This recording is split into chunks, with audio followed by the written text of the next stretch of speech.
Hello guys, আসসালামু আলাইকুম। সুরভি রেসিপির আরো একটি নতুন এপিসোডে আপনাদের স্বাগত। ফ্রেন্ডস, আজ আমি দেখাবো পুদিনা দিয়ে মাল্টার জুস। এটা এত বেশি হেলদি এবং শরীরকে অনেক বেশি রিচার্জ করে ফেলবে। এক চুমুকে আপনি পুরো শরীরকে রিচার্জ করে ফেলবেন। তো চলুন এই মজাদার জুসটা তৈরি করে দেখা যাক। পুদিনা মাল্টার জুস করতে আমি এখানে দুটো ফ্রেশ মাল্টা নিয়েছি। তো আমি কাটার প্রসেসিংটা আপনাদেরকে দেখাবো। অনেকভাবে এটা কাটা যায়, এরকম ভাবে ভিতরের শ্বাসটা বের করে নেওয়ার জন্য এভাবে আপনি কেটে নিতে পারেন। ভিতরে শ্বাস শুধু নেব, বীজগুলো ফেলে দিয়ে জাস্ট এরকম করে ভিতরে শ্বাসটা শুধু নেব। এই যে দেখুন, এরকম করে সব ভিতরে শ্বাসগুলো নেব।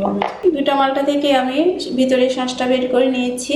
তো এখন আমরা চলুন কি লাগছে দেখে নিই। ফ্রেন্ডস, আমার জুস তৈরি করতে লাগছে, এখানে লাগছে মালটা, ভিতরের শ্বাস, 1 টেবিল চামচ পরিমাণ লেমন জুস লাগছে আইস কিউব, বিট লবণ লাগছে একটু, লাগছে সুগার, পুদিনা কুচানো আর একটু সামান্য কাঁচামরিচ। তো চলুন আমরা এখন ব্লেন্ড করে দেখাবো। ফ্রেন্ডস দেখুন, ব্লেন্ডারে জারে সম্পূর্ণ মালটা ঢেলে নিয়েছি। দিয়ে দিচ্ছি পুদিনা কুচানো আর কাঁচামরিচ কুচানো, সামান্য পরিমাণ কাঁচামরিচ দিয়েছি। আমি 2 টেবিল চামচ পরিমাণ সুগার দিলাম, আপনারা চাইলে মধু ইউজ করতে পারেন। দিয়ে দিচ্ছি আইস কিউব, দেখুন সামান্য বিট লবণ, 1 চিমটি নরমাল লবণ, আর এখানে 1 টেবিল চামচ পরিমাণ লেমন জুস দিয়ে দিলাম। ফ্রেন্ডস, সামান্য পানি দিলাম, খুব সামান্য। ফ্রেন্ড, এটা এখন জাস্ট ব্লেন্ড করবো।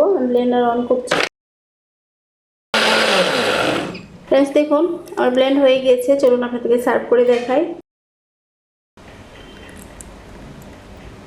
আমার জুস রেডি। এটা 1 চুমুকেই আপনার শরীরকে রিচার্জ করে দিবে, জাস্ট 1 চুমুক। ফ্রেন্ডস, এ ছিল আজকের মতো আমার পুদিনা মাল্টার জুস। আশা করছি ভিডিওটা আপনাদের ভালো লেগেছে। যদি ভিডিওটি ভালো লেগে থাকে তাহলে অবশ্যই একটা লাইক, কমেন্ট এবং বন্ধুদের মধ্যে শেয়ার করবেন, আর আমার চ্যানেলটা অবশ্যই সাবস্ক্রাইব করবেন। সবাই অনেক ভালো থাকবেন। আল্লাহ হাফেজ।